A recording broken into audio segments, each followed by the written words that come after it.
নমস্কার বন্ধুরা, আজকে আমি ঝুরি ভাজা করে দেখাচ্ছি। তার জন্য একটা পাত্র নিয়ে নিয়েছি। এই বাটিটা গোলা গোলা বাটি বেসন নিয়ে নিয়েছি।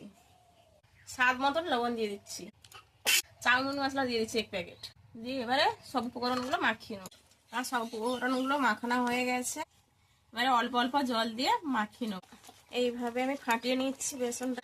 এইভাবে নরম করতে হবে, আর বেশি নরম হলে হবেও না, আর মোটা হলে ও হবে না।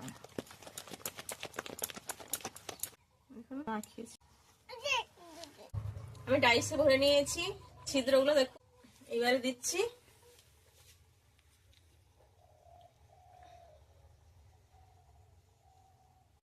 একটু লৌটি দিচ্ছি।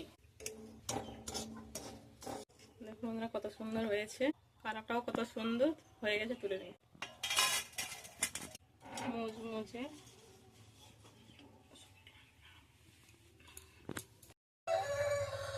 আমার ঝুরি ভাজা হয়ে গেছে। আগে বাদাম ভেজে নিয়েছিলাম, ক্যারি পাতাও আগে ভেজে নিয়েছিলাম, তারপরে দেখিয়েছি তোমাদেরকে। ঝুরি ভাজা ভেজেছিলাম, আমি দেখিয়েছিলাম। এই ভাজা কমপ্লিট হয়ে গেছে। কত সুন্দর মুচমুচে আওয়াজ হচ্ছে, দেখুন। ভালো হয়েছে, খেয়ে দেখছি। আওয়াজ হচ্ছে, শুনতে পাচ্ছ নিশ্চয়ই। ভালো হয়েছে খেতে, খুবই সুন্দর, ভালো লাগছে। আপনারা এইভাবে বাড়িতে বানিয়ে খাবেন।